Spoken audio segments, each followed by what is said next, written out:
The Silk Report. As smooth as silk. Bonjour or bonsoir, depending on where you are in the world and what time it is. Great to be back. It's been a hectic few days, so I apologize for not being here sooner. But as some of you may or may not be aware, I've been traveling from Germany, where I live, to Paris, where there is the small matter of a small tennis tournament happening right now. I'm sure many of you have been all over it. I'm sure many of you have got lots to say. Get in your thoughts, get in your questions. We're going to start with Nadal and Djokovic. I know it was a couple of days ago, but I've been pretty hectic since. But we can do a slightly more reflective thing on that. So I want to get your Nadal, Djokovic thoughts in now. Questions, answers, thoughts, disagreements, put them in the live chat. By the way, click the like button and subscribe as well. After that, we're going to talk about some of the other men's quarterfinals, particularly Ruud against Rune. So if you've got thoughts on that, hold back perhaps, because if you're going to, you can mention them now by all means, but I'm going to probably find it difficult to address them while I'm in the middle of the whole Nadal Djokovic thing. But definitely get your Ruud and Rune thoughts on that quarterfinal. Also Cilic against Rublev. I will be touching on Zverev, of course, against Alcaraz, but more importantly, Zverev's chances in this tournament. All of those thoughts, kind of hold them back because they're going to come. Okay, but for now, I want you to concentrate on Nadal and Djokovic. I'll also be talking about the women, of course, today's semi-finals, and also the final to come between Coco Gauff and Iga Swiatek. So please feel free to air your thoughts on that too. But let's go and begin with the small matter of Nadal against Djokovic, which occurred around about 48 hours ago, wherever you are in the world. Let's have a quick look at some of your early comments. Hi, Gene. Nice to have you on board. James there saying Silkman. Hi, John from The Happy One. Many of you saying hello. Zoltan there. Nice to hear from you as well. I know Zoltan in Bonn in Germany. This is my first John Silk stream. King Adjust. Well, thank you very much, King Adjust. And to celebrate, I've got a little cheeky white wine on the go. Although I will say, despite being in one of the countries extremely renowned for wine, this was not the best choice. I was kind of limited in the supermarket because I had no bottle opener, so I just chose the one with a screw top, knowing full well this could be the worst bottle of wine on show. And in fact, every other bottle of wine pretty much was a bottle opener one only, and there you go. You get what you pay for, and I suppose that's it. I guess I should have brought my bottle opener with me. Hello, John, and hello, everyone. Hi, Ashley. Nice to have you on board. By the way, regarding my drink, I really should be drinking out of one of these snazzy French Open cups that I acquired yesterday while I had a couple of beers. I did tweet about how these French Open cups kind of in look and appearance deteriorate every year, seem to more heavily focus on the sponsor rather than the tennis, which is a bit of a shame. The US Open, by the way, 2016, those cups, now they were a gem, having, I think, every winner of the tournament on the side, almost like the trophy itself. In fact, I think I held up a drink or two there, just much like the trophy itself. So hats off to 2016. By 2019, they had really deteriorated, so forget it now. But anyway, I'm digressing. Nadal against Djokovic. Let me know what you think about that match. Let me know what you think about the rivalry as well, because I really want to talk about that. Hi, John. Curious on your thoughts about Alcaraz and Zverev as well. I will actually just quickly mention that one. I'm surprised. I'm surprised that Alcaraz was so wayward and so off it for those first two sets, and it was kind of too late in a way. But as Zverev said in his speech afterwards, you're going to win plenty more slams. It's that middle generation that if you're a fan of Tsitsipas, or if you're a fan of obviously Dominic Thiem, we all know about his travails, or if you're a fan of Zverev, or perhaps even Medvedev, I think I'd be a bit concerned that they haven't picked up more slams in the last 3 or 4 years. Gene there, that's nice. How do you find the experience of the tournament so far? Yeah, I'm actually going to come to that, I think, a bit more at the end. And I'd also like your thoughts on this tournament so far, but also I'd like some general thoughts about the 4 slams. Maybe some of you have been to some of them, but even just as a viewer on TV, what are your thoughts? Do you have a preference? Of course, it's quite difficult to separate certain things. Maybe you're a fan of Medvedev, for example, and therefore obviously you're probably a bit of a fan of the French Open. Sorry, anything but the French Open.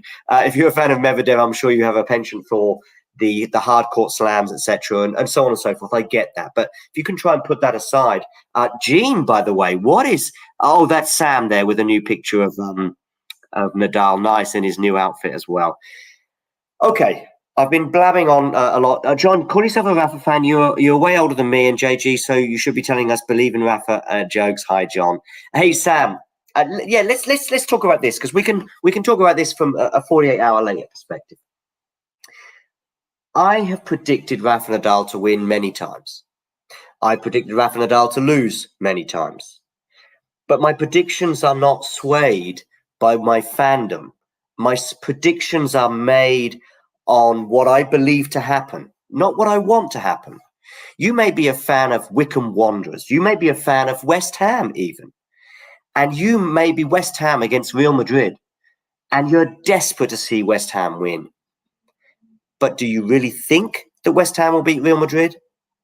You've got to be honest about this. And all I can do is be honest. And by the way, I get them wrong. And I can tell you about Rafa Nadal, my predictions that I've got wrong. In 2019, I thought he'd beat Roger Federer in the semi-final of the Wimbledon. Got it wrong. Okay? That was what I honestly believed, given the evidence I'd seen. Nothing to do with my support. In 2020, in the French Open final, I thought Djokovic would win.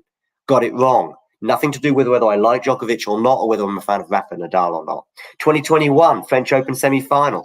I thought Rafa Nadal would beat Djokovic that day, given what had occurred a year before. Got it wrong. 2022, I thought that Medvedev would beat Rafa Nadal, and for 2.5 sets, everything that I thought would happen did happen. Was I shocked by what happened? Absolutely. Was I amazed by what happened? Absolutely. Did it mean I wasn't a Rafa Nadal fan during that match? Absolutely not. Of course not. And regarding this semi-final, to be honest with you, the first 2 sets kind of went, in a way, a bit like I imagined. I thought Nadal might come out the blocks quickly. I thought he might get a break. Wasn't sure. I said that basically my prediction was Djokovic would win in 4. And to be honest with you, the match was following a very similar pattern to last year's semi-final, a very similar pattern to how I thought it would pan out. In fact, I should probably share my screen right now regarding the match itself. And just, so we can see that obviously Nadal broke twice in that first set, leading 6-2. He was 3-love up in the second set with a double break. Unbelievable how Djokovic broke back twice. And at that point, momentum shift. In fact, our friend Zoltan, who was in the chat earlier, said to me something about how well Nadal was playing through that first set and a half. But I didn't respond, mainly because I could just see how the match was turning. And we're always talking about momentum in tennis. And if you're honestly telling me at the beginning of the third set that you thought Rafa Nadal would win that match in 4 sets, well, I don't think you're looking at the evidence in front of your eyes. I think you're just hoping and praying that happens. And it did happen. But I'm surprised, because during that second set, and by the way, Nadal was unbelievable for a set and a half. We know he can be unbelievable for a set and a half. What I guess many of us, including me, got wrong is that I didn't know he could be unbelievable in sets 3 and 4 as he was today, especially regarding the situation with the foot, which we'll come to shortly. But what we saw during that second set is kind of what we saw last year. We saw Djokovic seize control. We saw Nadal shaking his head during that second set. And I can tell you exactly what he was thinking. He was thinking, if only this was during the day. Last year, after the semi-final, he was very open in his press conference afterwards. He said, as the temperatures dropped, so did the topspin on my forehand. And you could see himself. He looked at his team and shrugged during that second set as the match seemingly was slipping away from him, as the temperatures were dropping, as were his serve. And Djokovic was unbelievable. I think he won 5 games out of 6 in that set. It was unbelievable. And what I just saw was a boom situation. Nadal seizes back control in the third. And now, to be honest with you, whatever occurred in the fourth, and I know Djokovic was up with a break and even serving for that fourth set, I will say this. Once Nadal seized control of the match once again in that third set, actually, he never really lost it. So what I mean is, during that fourth set, Djokovic gets an early break. but Nadal is fighting, and Nadal is doing pretty well and doing a lot of damage on the Djokovic serve. And you can see that Djokovic seems to be in a bit of. I remember one point as he's receiving a serve, Djokovic is stretching and feeling his body. Remember, this is the first match over 5 sets that actually is heading in that direction that Djokovic will have played since the semi-final of the US Open. He had in September last year, so it's a long time having not played that length of tennis, if you like. And we started to see that in sets 3 and 4. Djokovic trying to rush it a bit early, trying to finish the points early, got a break up, but was hanging on. And I noticed something with Nadal in that 4th set. There was no panic. I think if Djokovic had succeeded in serving it out, as he very closely did, he had 2 set points. I think Nadal thought, I've got this. And I have to say, when it went into the tie break, at that point, I was optimistic, let's say, that Nadal would win, albeit that Djokovic did make him work for it. And now I want to bring us to match point itself, which was what Owen here, by the way, mentioned from Tennis Nation, who, by the way, I was very lucky enough to meet yesterday at Roland Garros, and I'm going to meet him again tomorrow. Check Owen out. Check out at Tennis Nation out. Check out his blog. He's writing one as I speak on Eager.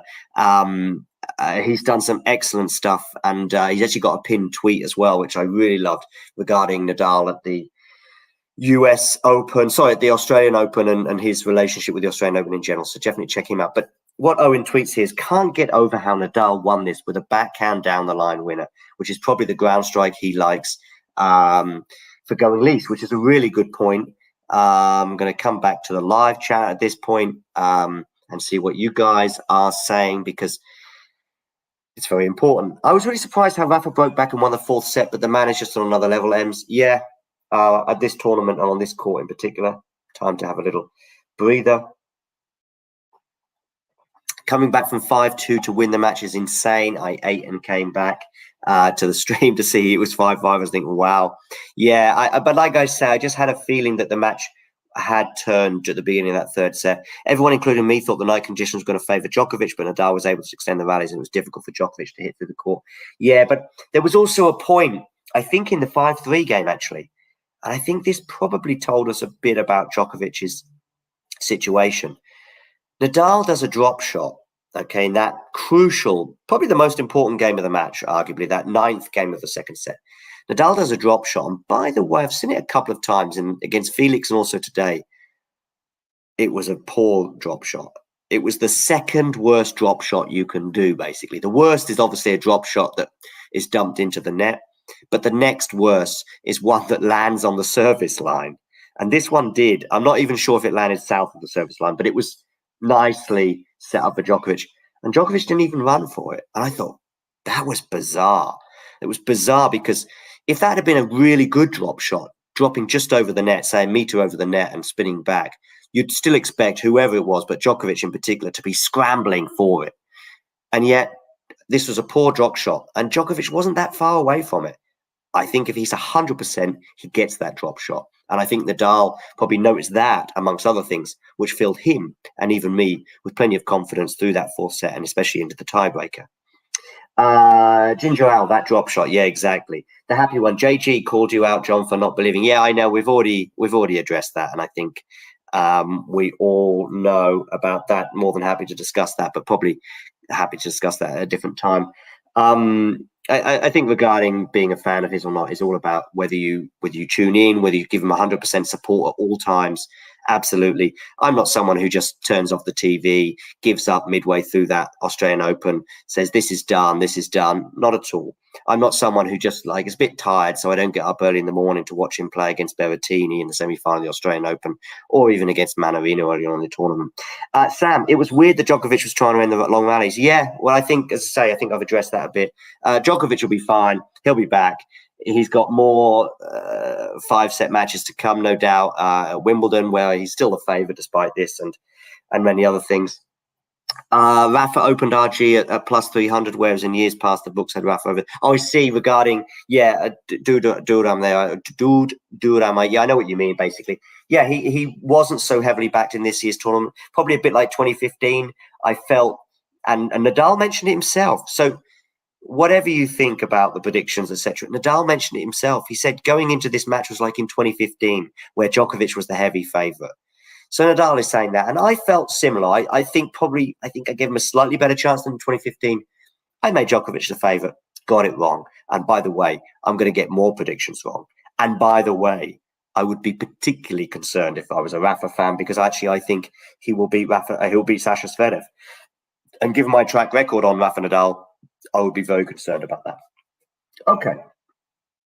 So, Rafa Nadal, Djokovic, tick. Oh, what we haven't, of course, ticked, though, regarding that is the rest of the tournament for Rafa and maybe the rest of the year. Talking of which, by the way, oh, hello, what's going on here? A couple of French Open legends and Rafa Nadal. Oh, hello, who be that? That's me and my friend Jamie yesterday, just ahead of the match between Rune and Ruud, which we were lucky enough to see. We'll be touching on that very shortly, so please get your thoughts in regarding that match and plenty more. Already done this, but let's just have a quick touch about Rafa and the rest of his tournament. So Nadal, this is today, I believe, giving comments to Spanish media. After this tournament, we'll keep trying to seek solutions which can make my foot better. I trust and I hope this is not my last French Open, even if the last year has been tough for me. I guess that should fill you with some optimism. What may give you a bit less optimism is this from Mark Lopez. Lopez, of course, one of his new coaches who got added to the team at the turn of the year. Also talking to Spanish media, Lopez saying, I'm positive and I trust that Rafa's foot will last until Sunday. By the way, I think so too. I think that this tournament will be okay. I think the treatment that he's receiving, the fact he's got his doctor there who was in his box yesterday, I do have optimism. But he did say, Lopez did say, after the wear and tear against Djokovic, he got up with pain. Would also fit with reports that he only hit for 30 of said scheduled 90 minutes yesterday. That's from James Gray there. Although I believe he did hit for the full 90 today. And I think maybe he was feeling weary yesterday. I think the pain may have been there, no doubt. But the thing is, what we don't know is there's a bit of confusion here. Whether after the wear and tear against Djokovic, he got up with pain, does that mean the pain in the foot or does that mean the pain in the body? Also, regarding how he's managing the pain, I think Rafa Nadal said he's going to say a lot more about it. He's not going to talk about it right now, but almost certainly he'll be taking some painkillers of some sort, probably just to get him through this tournament. And then we'll see. Now, I'm going to just read a text message out that I sent to a friend of mine today, because I see it really as one of kind of 3 or 4 different scenarios regarding Nadal and, well, let's say the rest of the year anyway. So there were a number of possibilities, but one that cannot be ruled out is that this is his last competitive tournament, by which I mean his last slam, by which I mean probably his last non-exhibition tournament. Now, this is not me saying this is going to be the case. This is not me saying dramatically, John is predicting Nadal to retire, so please don't get carried away with that and don't come back at me that I'm saying that. I'm just saying that that's one of the possibilities, that he keeps going in this tournament as far as he can. He then says, I cannot do this anymore. Now, I don't think that's the most likely option, but it has to be one that to consider, particularly what Nadal has been saying throughout this tournament, i.e. it being my last French Open. Well, if it's your last French Open, and we're talking therefore about this year only, and therefore we're also saying that Wimbledon is in a couple of weeks, and therefore you're not going to be back for that. And then we're also considering the fact that he tried to come back last year in August, and that didn't work out, and he ended up skipping or missing the rest of the year. You cannot rule out the possibility that this could be the last major, at least, that we see Rafa Nadal play. That has to be a consideration, because if he's taking injections, for example, this is not sustainable. And this is not me being a non-Rafa Nadal fan or not. This is me just using science and listening to doctors who know far more about this than I do. And Nadal knows it too. In other words, we found a way to get me through this 2 weeks. That is not sustainable, because pain is telling you stop doing whatever you're doing. We can play a Champions League final, or we can run a marathon perhaps, or we can get over a 24-hour period, or perhaps a bit longer by taking injections or some kind of painkiller to get you through it. But that is not sustainable. So we cannot rule out that possibility. Another possibility is he takes a few weeks off and gives it the big one in New York in August or September, and that is his last major. That is also a very distinct possibility. If you realize and listen to what he's saying regarding the foot, it cannot be, it's just very unlikely that he will play Wimbledon at the very least. Another one is he takes a few weeks off and sees how his body is, tries to make a comeback, breaks down, and then retires. So he does a similar thing to what happens last year. He comes back in August in the hope of playing the US Open, but doesn't work out. Probably would try to play those tournaments without the painkillers, much as he did last August, breaks down and says, that is it. The least likely option for me is that he plays Wimbledon with the same situation as in Paris, i.e. taking his doctor with him and probably taking some kind of painkillers. That is the least likely option. It may be what we all hope, and I'm a supporter of his, and this doesn't mean I'm not a supporter. I'd love to see him at Wimbledon. Absolutely love to see him there in full fettle. Do I think he'll be there? No. Do I think it's realistic to think he'll be there? No. May he be there? Yes. That is my summary of the situation. Let's go to the live chat and see what you are saying. Will Nadal play Wimbledon if he wins? I think I've already addressed that. If he wins Roland Garros, considering yeah, that may sway him, but knowing Nadal, I don't know whether that really plays a factor. I think his long-term health and even his short-term health is still very important. And if you said to him, listen, which I'm sure the medical advice would be, listen, you play Wimbledon and we continue with this injection, so you might not be walking comfortably for much longer, never mind playing the US Open. So I think if you then said, by the way, skip Wimbledon, you've got a chance of playing the US Open, but not certain, that's the more likely option. Sorry, the previous comment there, JG, I don't know what that was, but it'd be great to see it. Stop being silly, people. Rafa won't retire since he's playing well. Unless he does it, it has to be kids and face value, but he's not retiring unless the medication is doing more harm than good. Well, Marcus, that's exactly what I just said. So I'm not sure what you're saying there, Marcus. He won't be playing. He won't be retiring because he's playing well, unless he wants to have kids and raise a family. But he's not retiring unless the medication is not doing more harm than good. So, yeah, he may be retiring is what we see from that comment there. He may not be retiring. His foot has been completely anesthetized in order to ensure that he's ready to compete over the tournament. My understanding is that that's a very likely, I don't know if I'd use the word anesthetized, but I would certainly be saying something along the lines of cortisone or some kind of painkillers to get him through. Sam there saying, I'm dying to see Rafa play Wimbledon. Me too, but let's see if it happens. No offense, but Nadal in the Wimbledon isn't wise since Djokovic is known for winning there very often, especially since Federer gone. Yeah, King Adjust, I think basically the key is just how his health is there. Capricorn there, Nadal can very walk. Also Nadal, oops, I only just won the Australian Open. Actually, yeah, let's come to that. I think, and let's close the Nadal Djokovic thing on that. The press conference that Djokovic gave afterwards, when he says something along the lines of, what did you think about, I think he was asked, what do you think about Nadal's condition today, compared to the fact that obviously 2 weeks ago he was limping out of Rome? And Nadal said, Federer said, got them all on the brain. Djokovic said, along these words, said, I've seen it many times before. It's not the first time. Oh, and by the way, that is an expression that Djokovic uses when he's not happy. You'll see it many times in press conferences. It's not the first time. I remember when Djokovic was pressed on his conduct at the ATP Tour finals. It's not the first time I've done this. And he wasn't saying it in a good way. He wasn't saying it when he was pleased with the question. He wasn't saying it when he was happy and in a good mood. And again, Tuesday after the press conference or early hours of Wednesday morning, what did you think? It's not the first time he's done this. Super injured, can barely walk. 2 weeks later, 100% fit. Not very nice, very salty, pretty clear. If you're unsure about the clarity, please dip into that press conference and listen again. And I think you'll be pretty clear having watched it. Also, it does fit the recent relationship between the two, given what Nadal said, of course, regarding Djokovic's absence in Australia, which seems to irk Djokovic somewhat. I think the media did sort of play a bit, and maybe Djokovic has read the media rather than actually listen to the quotes, when Nadal just said he knew the rules before coming.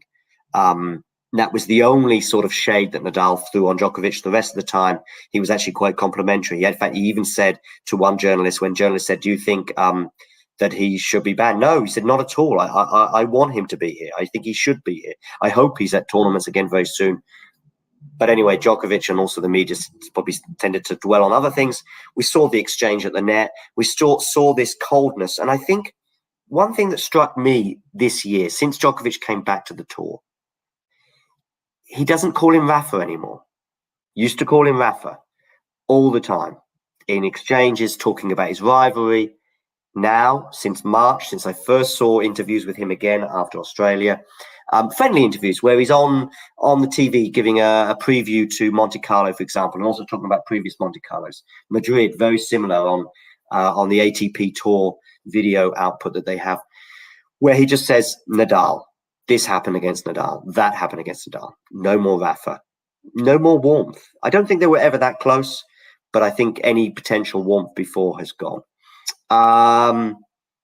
They were never close, MJ. Completely agree. They were never close, but they were never frosty either until this year. Okay. But Djokovic wasn't happy anyways. He ran down the tunnel quickly. Yeah, he did. And if he said it in a salty way, you can't blame him. He just lost. Yeah, I don't have a problem with it. Not really. It's okay. If you're a Nadal fan, it doesn't matter. But that doesn't mean it wasn't salty. It was. Okay.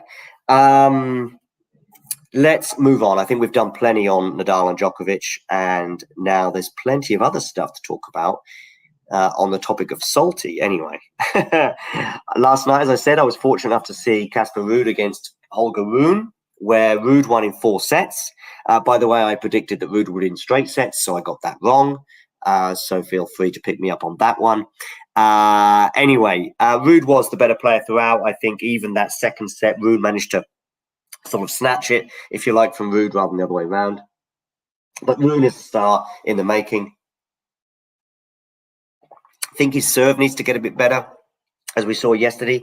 Let me know what you think about Casper Ruud's chances against Cilic, of course, in the other semi-final. I mean, what a surprising semi-final. But in a way, given how lopsided the draw is, are we surprised? Basically, you just needed Tsitsipas to go out and you get a random semi-finalist, whether that be Medvedev, whether that be Casper Ruud, or even Holger Rune. There was always going to be a random semi-finalist or two on this side of the draw. So we've got Cilic, who is random for sure, given that he's not his preferred surface and he's never even been as far as the semi-finals at this tournament before. But he's playing well, and particularly against Medvedev was unbelievable. And he was great in that tiebreaker yesterday. Let me know your thoughts on Casper Ruud against Holger Rune, though, because that's the match I'm going to talk about now, and therefore your questions and your thoughts on this. As I said, I always felt Casper Ruud was in control, even when he lost that second set. Winning the tiebreak as decisively as he did was obviously pretty important. Let's go to the live chat right now, see if anyone's saying anything. If Cilic says one doesn't hit the net, he'll win. If he doesn't hit the net, that's a good bit of advice there, King Adjust. Jean there, sorry, saying, I need to call you Jean there. I need to call you John. Saying Ruud finally takes the next step and makes a deep run in slam. But I do think, Jean, again, it's the draw, maybe. Listen, he's playing well. But if he's on the other side and he's playing Zverev or Alcaraz in the quarterfinal, even Felix perhaps in the 4th round, we're having a very different perspective on his tournament. And yet he may well get to the final. And yet he may even win the tournament. And if he does, good luck to him. And we've seen, for example, Cilic do the same. At the US Open, we've seen other players dominate Thiem in 2020, although I do think Thiem's on another level. Actually, I want to talk about Thiem and Medvedev very quickly as well. Perhaps at the end of the show, I'll come to this. Whether you let me know your thoughts on. I think peak Thiem beats peak Medvedev. Let me know if you think I'm crazy on that. Mention that in the chat. Honestly, no idea how Cilic versus Ruud will turn out. I know Ruud is the favourite, I agree, but God knows at this point. Yeah, Ginger Ale, I think that's a pretty good analysis of that. Marcus there, I wish there was a camera on the Ruud Rune drama. I mean, are there cameras everywhere? Well, there are cameras everywhere. Cilic won the French Open. Since I found this channel, I've always said that we would be back to his best. Edamo, nice one there. Nice to see the Man United flag too. Listen, let's talk about the relationship between these two players, because to be honest with you, I think more people are talking about that afterwards than anything else.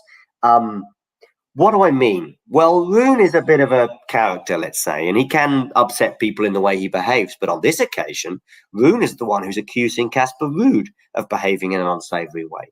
Holger Rune, here we go, we've got a tweet here. Holger Rune was left in shock after Casper Ruud yelled in his face in the locker room. And this is a comment here from Rune. He and his team had to pass me by. His team was actually very nice, but then he just goes straight to me and shouts, "Yeah!" straight up in my face. Let's see what Casper Ruud has to say. No, what he says is wrong, Ruud told Eurosport. What he says is really not what happened. We were both in the dressing room after the match, and it's obviously a huge dressing room.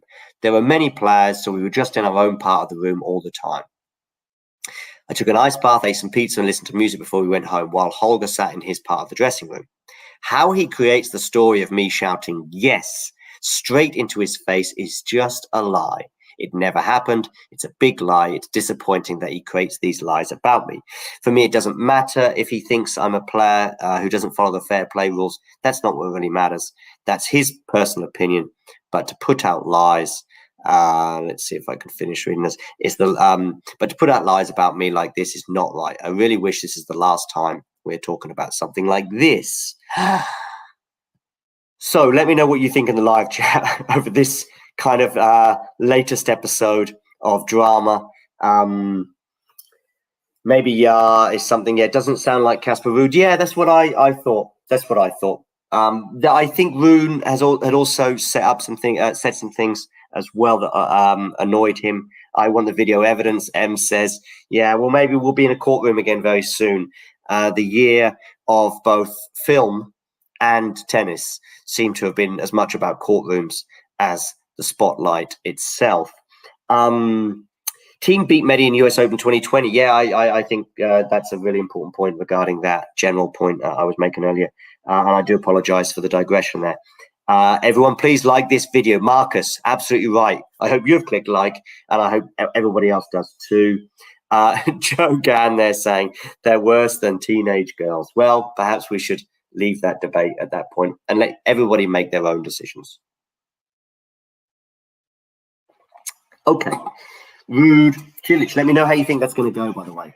Rune honestly should improve his behavior, comes across as ball, but yeah, I think so too, which makes the whole dressing room exchange less believable, to be honest. Let me know what you think about the tournament so far. Let me know also how you think about the French Open compared to other tournaments. I'm going to come to the women's side shortly, but before I do, somebody asked me about my experience thus far. This is my 2018, 2019. This is my fourth French Open.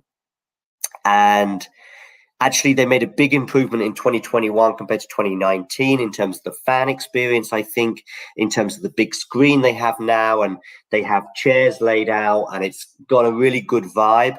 I actually think they could do with more bars. There's like one bar in the whole place, and that has a huge queue. I also think that you should be allowed to take alcohol onto the court. I don't mean onto the court. I mean into the stadium. I understand other sports such as football, for example, where crowds can be a bit more rowdy. I get it. But I think tennis crowds are fairly okay. And all you're doing is encouraging people to neck beers and neck drinks between, sets and pauses, etc. So, I think I also see people sort of smuggling them in anyway. So I don't know. I think that's a bit silly. Yeah. I'm Croatian, so it's been one of my favourite French Open tournaments, lol. Yeah, well, obviously with Cilic there being in the semi-final. I'd like to try and put that aside, though, your fans. I mean, obviously, if you're a Nadal fan, I guess French Open's going to be your favourite. My personal favourite of the four to visit, probably the US Open, probably. I haven't been to the US, I haven't been to Australia since 2006, so it's probably a bit harder for me to compare. But with Wimbledon being so corporate, so difficult to get tickets, so stiff. And by the way, I love Wimbledon. These are just the negatives, if you like. There's so many other things that I love about it, but I also think the tennis is probably more exciting at the other three tournaments, particularly at the Roland Garros compared to Wimbledon. Bearing in mind, I grew up and it was just full of serve bots with just aces galore. Even Isevic springing to mind, for example, but Sampras and obviously latterly Andy Roddick, etc. Yes, I will be at Wimbledon this year, JG. Very excited about that. I don't know my exact day of arrival, but I will be there by the absolute latest, the middle Saturday, but hopefully for the first week too. But we can talk about that off air. Many say Wimbledon's the most prestigious slam. I totally disagree. It may be for the snobs, arrogant, conceited masses. Otherwise, they're all equally important. It's good. Yeah, I get what you mean, Marcus. There was a bit of snobbery about it. But listen, if you're from the UK or even the US, I think I hear a lot of people from the US talking about Wimbledon as well, despite obviously having New York. That's probably your favorite. If you're from mainland Europe or especially the Mediterranean, maybe you've grown up watching the French Open on TV and the other matches, the other tournaments weren't on your TV. Just like if you grew up in the UK, Wimbledon was the only one really accessible on TV. So that has a big thoughts. Joe Rogan, their thoughts on Ben and JG's comments about you on Love Island. I don't know exactly what they said, but take it with a pinch of salt, whatever it was. I know Michael Owen's daughter was on there, I believe. But anyway, so cool. Sam is going too. I love the US Open, though, in terms of the atmosphere inside the stadium. There's plenty of other things I think that could be done better, but I like the more earthy feel to that tournament, and I love to see a more varied audience, and I want to see more people getting involved in tennis from all echelons of society. Cool. We said you were waiting in Casa Amor. Okay, I don't know the show that well to comment too much, but yeah, it sounds like a lovely, lovely house. Okay. Coco Gauff is going to be playing Iga Swiatek in the final of the French Open. Discuss. Well, Iga Swiatek, hardly a surprise. Here's a picture of her in action today, I believe, with that unbelievable forehand that needs to be avoided at all costs. And I think if Coco is to win that final on Sunday, she's going to have to do so. Swiatek is the obvious hot favourite. I think Coco's had a great tournament thus far. She was in that half of the draw, which was really stacked, but they all fell by the wayside one way or another. But she's had a great tournament. But do we think that the pressure might get to Swiatek? The favourite tag that she's had, it could affect her. It could affect her. I make her the favourite. I make her the favourite in straight sets too. But I'm going to be pulling for Coco Gauff because of the fact that she's the underdog, and it's great to see her in the final. It's great to see, to be honest with you, the Coco Gauff thing has had sort of three phases, if you like, this being the third. The first phase was the Wimbledon she had in 2019, beating Venus Williams, and everybody going crazy, and everybody thinking now she's going to be getting to the final of Wimbledon. She's going to be knocking out Jo Konta in the next round. She loses to Jo Konta, and she doesn't really have a slam that marks an impression on us quite the same since, albeit that I think she's got to the quarterfinals of the French last year, where I think she lost to Krejcikova. She was serving for that first set, by the way, and then fell apart. And yet here she seems stronger mentally. But actually her trajectory has been pretty cool. It's not been as up and down as the media would make us think out. Actually, she got to the fourth round of of Wimbledon, or third round of Wimbledon that year, that breakout year for us where she beats Venus. And in fact, she's had a steady increase since. Here we are, and she's in the final. Are you surprised it comes at the French? Did you expect it maybe to come on another surface? Is she going to go far at Wimbledon? How's Iga going to get on at Wimbledon? Let me know your thoughts. And also let me know your thoughts on the two matches that we saw today. Are you surprised that they were so comfortable, especially for Coco in her semi-finals today? Let me know your thoughts. Also, let me know on how you think the final itself is going to go. I've already made my prediction, which was that Iga will win in straight sets. Capricorn there, I'm Team Coco. Me too. And somebody there looking very upset with my pronunciation of Swiatek. Swiatek. Okay, nice. Thank you very much, Capricorn BG. At least we're Team Coco. Silk, how long do you think Iga can maintain her streak? I don't think she'll win Wimbledon. So I guess that's it. Although she is the junior champion, there's the happy one points out. When does the grass course season start? Well, it starts pretty much now. I saw a tweet from Felix, by the way, saying he was relaxing somewhere. I'm guessing in the Mediterranean. I don't think he'd have dashed home, or he was relaxing on a beach somewhere anyway. And I'm guessing he wouldn't have dashed across the Atlantic to do that, but I could be wrong. but it looks like Felix is very excited about returning to the grass, and that season is upon us pretty much. This is potentially the biggest match of her streak so far. She's playing a Grand Slam finals on this ridiculous run. And I've also, by the way, regarding that, Gene, I think I've seen people on ridiculous runs before, and then they get to a final, or the final, and then it just collapses like a flan. We saw it perhaps with Djokovic last year in the US Open final. A different pressure, a different run, but a run all the same. I've seen teams bulldoze their way in football to a final, and then they get to the final and then it just doesn't happen. I remember Germany against Denmark in 92, Euro 92. I go back a bit further than some of you. Very similar feeling in a way. I've seen other sports stars just bulldoze their way to the final and then collapse. And by the way, it doesn't happen maybe with somebody with immense pedigree, i.e. a Federer, Nadal, or Djokovic, or perhaps an Ash Barty, or perhaps going back much further, a Steffi Graf or Monica Seles. But actually, with Iga's still very much at the beginning of building that pedigree, although she's building it pretty fast. This is not me building up that Iga's going to lose that final. I've already said that I think Iga will win the straight sets just because I think she's so far ahead of everybody else, and especially on this surface. Talking of this surface, is this Coco Gauff's best surface? Discuss. Let's have a quick look at some. John, this is a 33-match unbeaten streak where she barely loses sets, so you can't compare with others. Yeah, Snelly, you may be right. You may be right. But don't know. How can one player bagel and break sticks so many players along with match and possibly breaking a Serena streak by winning the French Open? It's almost suspicious. Yeah, I probably won't be addressing that. I feel like Coco will get better on grass than clay in the future. Yeah, could be. I mean, that was her breakout tournament. Okay, Coco Swancheck tick. Any more thoughts on your favorite slam and why? I've said mine's New York. One thing about Australia, by the way, that annoys me is the fact that it's very not corporate, it's the wrong word. They're very Orwellian, if you like. I mean, we saw how people were kicked out of the stadium for showing support to Zhong Pen, the Chinese player. Seen other stuff like that, the Australian Open, people kicked out for wearing the wrong shirt and all sorts of stuff. So that bothers me about the Aussie Open. I greatly appreciate your keen insight, and the posh accent doesn't hurt. Thank you very much. Amy, somebody there saying Wimbledon's their favourite. John, talk about Rafa versus Sasha.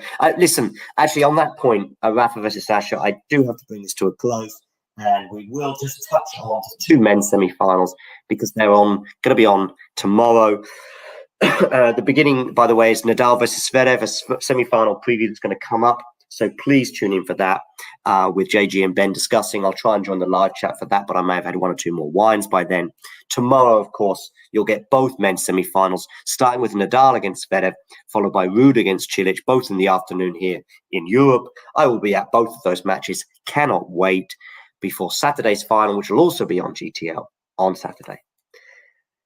Thank you very much for tuning in. Thank you for all your comments, all your likes, and I bid you an au revoir from Paris.